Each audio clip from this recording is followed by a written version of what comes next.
시청자 여러분 안녕하세요. 조부경 앵커입니다. 요즘 한국에서는 역사와 독도 지우기로 많은 분이 답답해하고 있습니다. 오늘은 로스앤젤레스의 도산 안창호 선생님의 외손자인 필립 안 커디님을 모시고 이에 대한 의견과 도산 안창호 선생님의 투옥 관련된 자세한 이야기도 들어보려고 합니다. Hi, Philip. 안녕하세요. 한국말 조금 해요. But hi, Claire. Nice to meet you. Hi. Nice to meet you too. Firstly, there are some sad news that Germany is planning to remove the Statue of Peace. What are your thoughts about this? I think it's a shame. It's something that represents history. The Japanese are always against those kind of statues. I dealt with some issues with the statue that's in Glendale. And so I'm familiar with the opposition. But, it's a reminder of history. And there's other, I think, monuments to some things that are Japanese history in Germany. And, because the Japanese don't like it, doesn't really mean that it should be taken down, because there's a lot of facts behind it. And, there's a lot of Koreans that went to Germany a long time ago, for the nursing and the mining and also, the history of Japan and Germany during World War II, and also the history of Germans in Korea. So I think it's wrong. I think it should be left there. And I think, if people like it, they like it. If they don't like it, they don't like it. But that's, kind of democracy. And it's an important episode in history that has to be remembered. Okay. A major issue has recently emerged in South Korea where some senior government officials have struggled to clearly address whether the comfort women were forcibly taken away by Japanese army or went voluntarily. So, what is your perspective on this issue? My mom and I started working on the comfort women issue in 91 or 92. And, there was political things like in LA when the riots happened, nobody wanted to hear about anything else. And so as time went by, the people that were trying to organize the movements and the memorials got political. And so I think that what's happened in Korea with the government is slowly the quote unquote Chinopa have taken over the politics, or the pro-Japanese movement in Korea is somehow gotten stronger than it was a few years ago. So when I was there in Korea, for the August 15th situation, there was the problem with the administration at the Independence Hall. And there were people that were saying that Japan helped modernize Korea. And so for people that have brought that up, maybe there was one or two that went voluntarily, but I doubt it. But the majority of the history is painful and it's wrong. It's injustice by the Japanese. And, one of the things with the comfort women movement, it basically took more momentum when the Chinese got involved, around the 1930s, that history of the comfort women. But the abuse of women by the Japanese goes back to the war between Japan and China in Korea. So there's a lot more to add to it. And the more history you put into it than what the current activists are using, the harder it is for the government to deny. So right now, my opinion is that there's a lot of people that are in the Korean government now that are denying the truth, and the facts are there. So I think that's wrong. And when I was in Korea, I was at a meeting and I looked at the lawyer I was meeting with and I said, right now I'm the only one that has the direct blood of Dosan Ahn Chang-ho in all of Korea. And I'm in charge of the Independence Hall collection, and I'm working, to try to do something else, but it's my responsibility. If I know Korean history, or if I have some kind of facts about Korean history, because when they're attacking the independence movement, they're attacking the comfort women, they're attacking Tosan's history. Because Tosan was for women's rights. As early as 1896, he said women have to be protected. So regardless if somebody has some kind of evidence that one or two volunteered, which I doubt is the truth, the majority of the history is not being supported properly by the Korean government.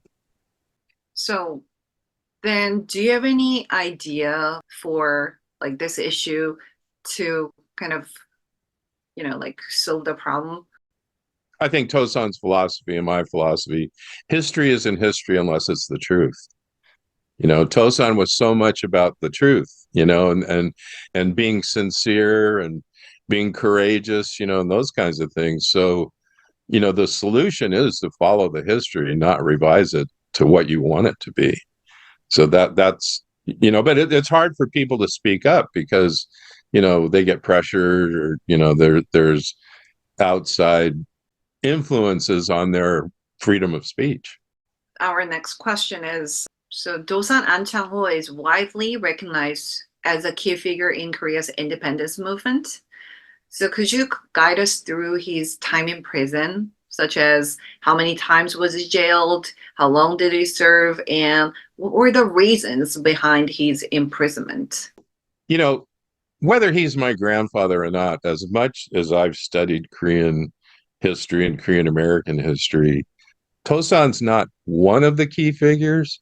Tosan is the key figure. And he's the one that unified the Korean provisional government, because there was 3 different versions of the government when he got to Shanghai. And whether you were a socialist, a communist, a Democrat, everybody respected Tosan. And so when you look at all of the pictures, pretty much wherever he's in, he's the center figure in the picture. And there's all different people around him. And and it goes back to starting the Shinminhei, because most of the people that were strong in the independence movement came from the Shinminhei, and also the association was the Independence Club of Sojepil and Yoon Chi-ho, where Tosan was a member. But so Tosan went to prison, I think, 6 times that I know of, and I've read other things where he was in prison other times, but I'm not going to mention those because that would kind of be a guess. But the actual first time that he was going to be arrested was in 1898, when the Peddlers Guild was sent by the king, or the Ilchonhae, to disrupt the Independence Club.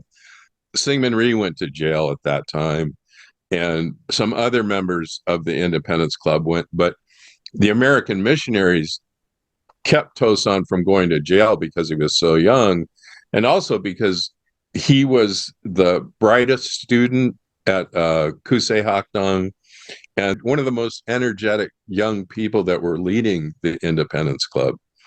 So he luckily didn't go to jail that time. So the next incident was the Ahn Chang-gun assassination. So in 1909, he's arrested, and I'm not sure, I think he was in Vladivostok and then brought back to Korea.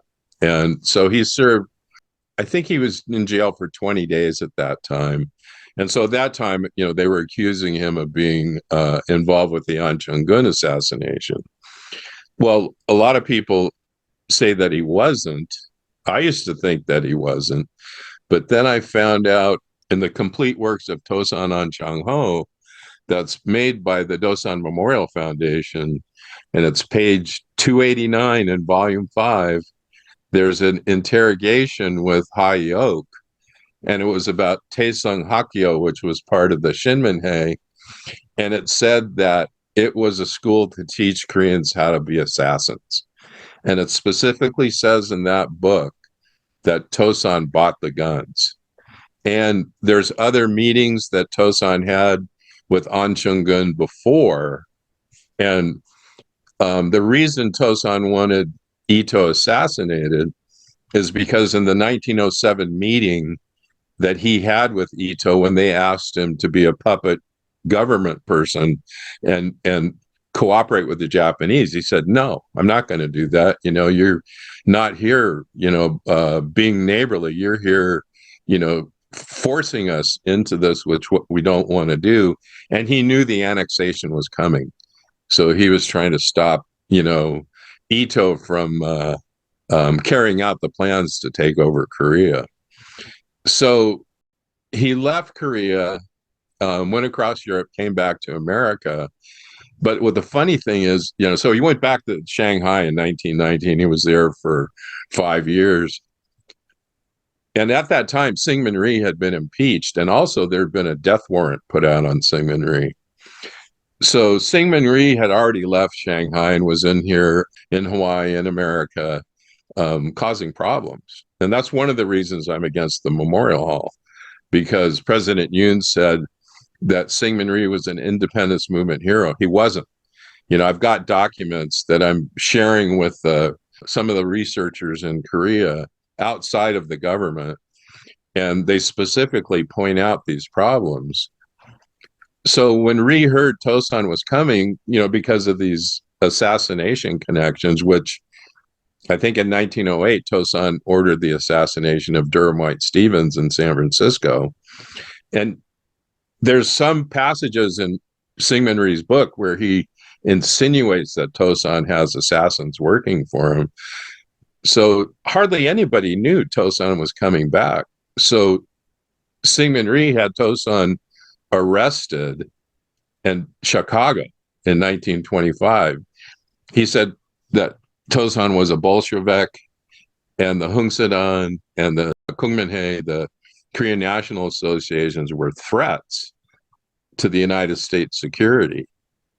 So, so there's, in each of these arrests, they're centered around big issues of Korean history. So he got out because there was no proof.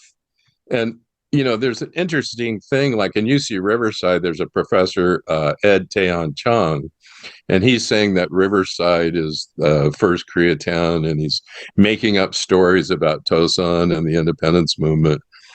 But he works for the Colonel Young-O Kim Korean Studies Center at UC Riverside. Colonel Young-O Kim's dad is one of the ones that had Tosan put in jail. He's Tongjihae. He's not Kungminhae. He's not Hungsadan. In a book called East to America by Elaine Kim, Colonel Kim says all Presbyterians are communist. Tosan was a Presbyterian, so the families didn't get along. So there's that history. So the next arrest is when Tosan goes back. He's gone back. He's back at the provisional, well, not at the provisional government because Tosan left it. He's back in Shanghai, working with the activists, trying to help them organize the independence movement and working with Kim Gu and those kinds of people.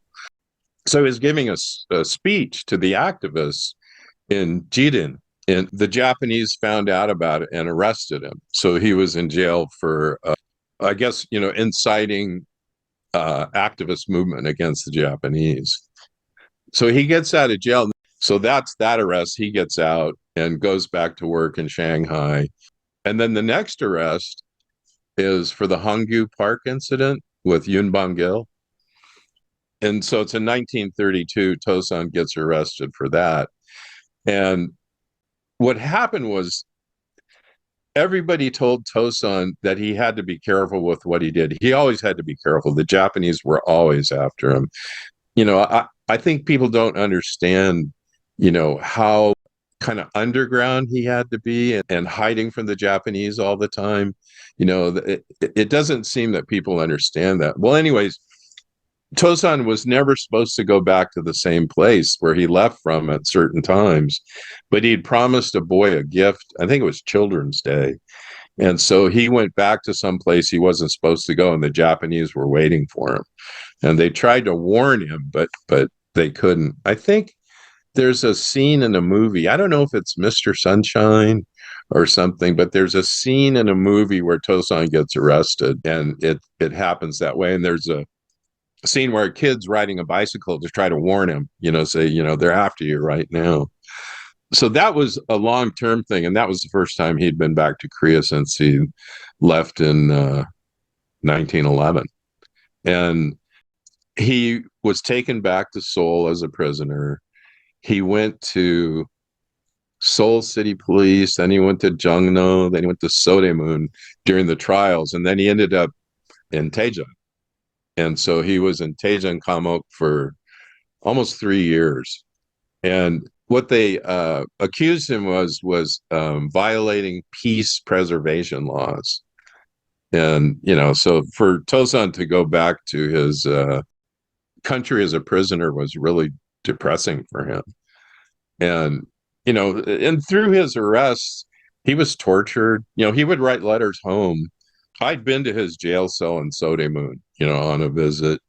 I stood in the coffin cells that they have there, so I really had a deep idea of the pain and punishment and the evil that was in those prisons.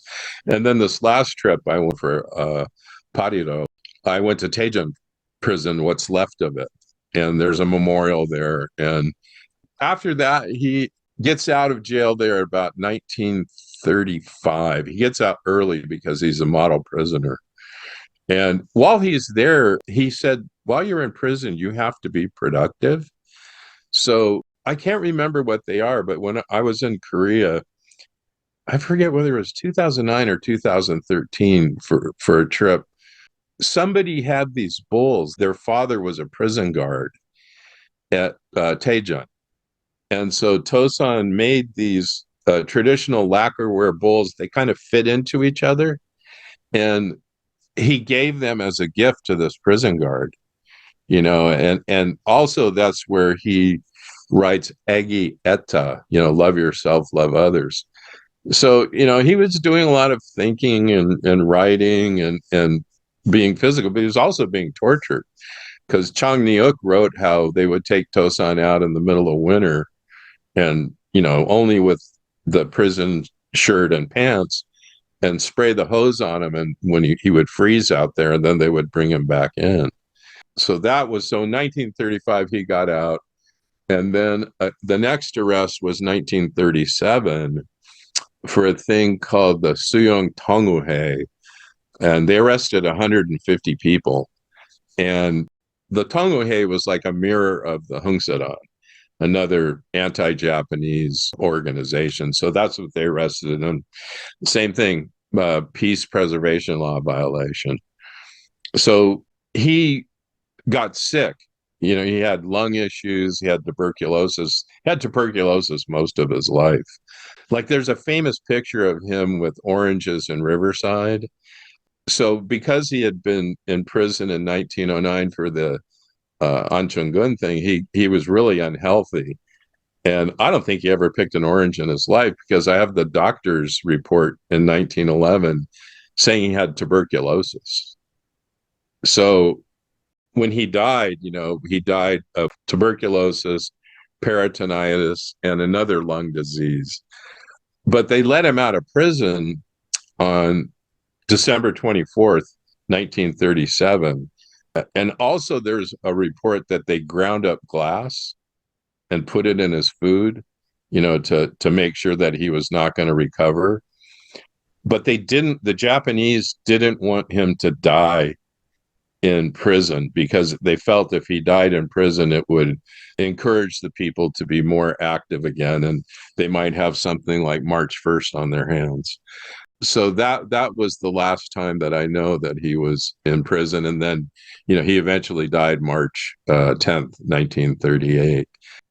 He really sacrificed himself for Korea. He loved Korea. He loved Koreans.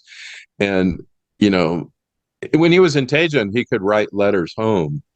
And so there's maybe 5 or 6 letters that I've seen, and some of them have been translated, but, he really kept his decency, even though he was being tortured. And, he stood up for what he believed to be the right thing to do. All right. So, other than the things that you just mentioned, like, are there any materials or family artifacts that you can share with us to give a deeper understanding of Dosan's time in prison and his fight for Korea's independence? On my website, dosan.org, there's a copy of one of the letters from 1935. It's in Korean and it's in English. We don't have anything here. Everything like that has gone to the Independence Hall. And we sent that collection in 1984. And what was funny was when the Korean government sent a representative to the house looking to see what we had, he was shocked when he found out how much my grandmother saved these things, thousands of letters, pictures, and these letters that she received from Tosan, from Taejon. So we gave all those things back. You can search the Independence Hall website for his interrogation, by the Japanese while he's in prison, in his court trial before going to Taejon. And then there's, I think, on one of the, I don't know if it's the Dosan Kinyam Saope or the Hungsedan, there's pictures of these black bulls that I was talking about. And actually, I think at the Tosan Kinyamguan, they sell copies of these black bulls. So if people are in Korea, they're in the black bulls are in the museum at Tosan Park. So those people that are in Korea that can visit those or visit a website, those are two types of artifacts that tell a lot about what Tosan did while he was in Taejon. Okay. Well, I've been to Dosan Park a lot of times actually, but then I didn't think about that. So next time, for sure, like, I'll visit and I've worked on museum displays and photo exhibits, and yeah, the Dosan Memorial Hall is not really very well curated. Like, I've been trying to get him to change this picture. There's a picture of my Aunt Sura with my grandmother, my Halmani, and they say it's my mom, oh, and they won't change it. I mean, of anybody in that group, who knows my mom better than me? Nobody. Yeah, look, that's Sura, the second daughter, but they won't change it. They have a lot of wrong dates too, and some of the things in there I've donated, that are real artifacts. Most of it are copies from the Tongyam Kinyam one. But unfortunately, I wish I had more artifacts. I have a lot of artifacts still, but those are kind of like you said. Now, if you saw them and could understand what they meant, it would be more meaningful. But they don't present them very well. I hate to say that. well, shame on them. So as Dosan's grandson, yourself, how do you feel about his legacy in today's Korea? His legacy is good, but it's not complete. His legacy has been censored. Women's rights. He wrote an article on women's rights in 1896. You know, democracy, not being Yangban, with the assassinations or the military.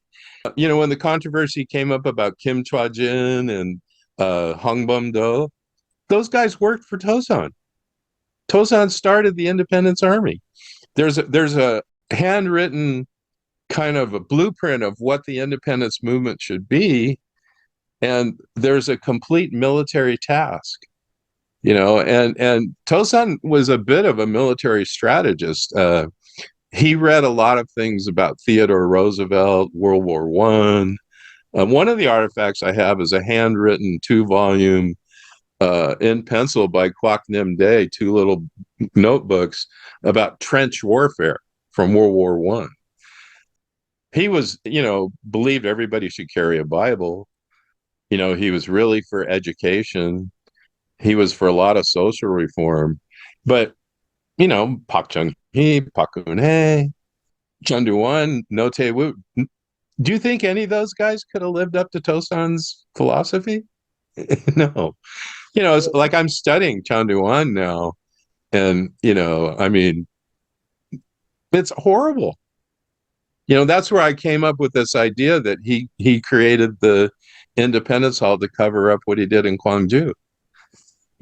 So no, Tosan's story is not complete. And when I was there last, I met with a lot of young people who were between the ages of 30 and 40, maybe 50.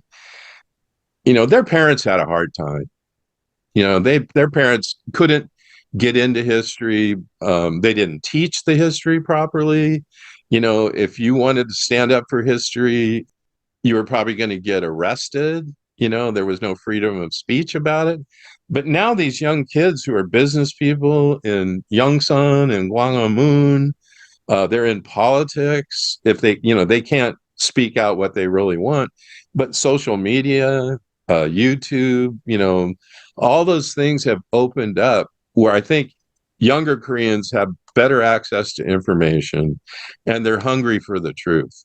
And so the people that I've met, when we sit down and talk about Tosan, they're going, how come we didn't know that? When kids come here from Korea and they come to this house and look at all this stuff here, they go, wait a minute, it's like, we want to know more. And some of them told me that Tosan's one page in a history book, one question on a test, and then that's it. It's kind of over. But they don't realize, Tosan was a young person, reforming Korea or fighting to save Korea, so when they start seeing that and some of the other things that he's really a good human being, it's starting to change. And, I'm getting old and I hope, I can help enough people understand to try to push for more of the truth. But so that's, my opinion of the legacy. But, he's respected, there's no doubt, but there's more to it. Mm-hmm. He really devoted himself fully to Korea and its people, obviously. So, what ongoing work are you engaged in to keep Dosan's legacy alive? I'm trying to work with a new museum and share information and things that I have.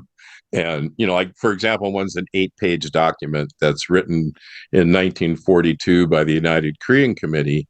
And it criticizes Syngman Rhee from 1915 all the way up to that date. And, it totally contradicts what the Memorial Hall would be about. I want to try to get some artifacts into a museum in Seoul because a lot of people won't go to Cheonan. And I don't want it in Apgujeong because a lot of normal people don't want to go to Apgujeong because it's too rich and too crowded. So there's a place I'm working with right now that if things work out, there'll be more about the independence movement and Tosan, located in Seoul. Another thing that I'm trying to develop with the wave park, Shihung Wave Park, where the surfing is, I've been working with them since they started, is putting on a surf contest called the Dosan Cup. And so it needs a lot of money to be done right. So we're seeking sponsorship, but sponsorship in Korea is different than sponsorship here. I put on surf contests here for 20 years, and some pretty big ones, professional and amateur. And also a line of T-shirts. We would have Tosan's picture, some other historical figures, something like that. Hopefully it teaches people, but it just reminds them of, why they're Koreans today, kind of that thing. And it's a collection called History Matters. So I'm active, and trying to keep my website up. And there was a group of 5 Korean nationals who came here. They're going to Long Beach to go to air pilot training school. And so I brought them over for dinner. I did 2 podcasts this week already and gave a speech on June 29th here in San Diego. So, I'm trying to keep active on both sides of the ocean. But like I said, I'm getting old. I can't keep up with all this stuff. But yeah, if you come to LA, please come to the house and look at the archives. They're here. So, thank you for being here with us today. Well, thanks. It was great. I really appreciate the opportunity. The biggest thing is, Tosan was a great person, and history isn't history unless it's the truth. Totally agreed. It was a very meaningful interview. Thank you. Bye bye. Hope to see you soon. 오늘의 인터뷰는 독립운동가이자 민족의 지도자였던 도산 안창호 선생님의 유산을 되새기는 시간이었습니다. 그의 굳건한 의지는 오늘날 우리에게도 깊은 교훈을 남깁니다. 역사를 올바르게 기억하고 진실을 지키는 것이야말로 우리가 해야 할 가장 중요한 과제일 것입니다. 시청해 주셔서 고맙습니다.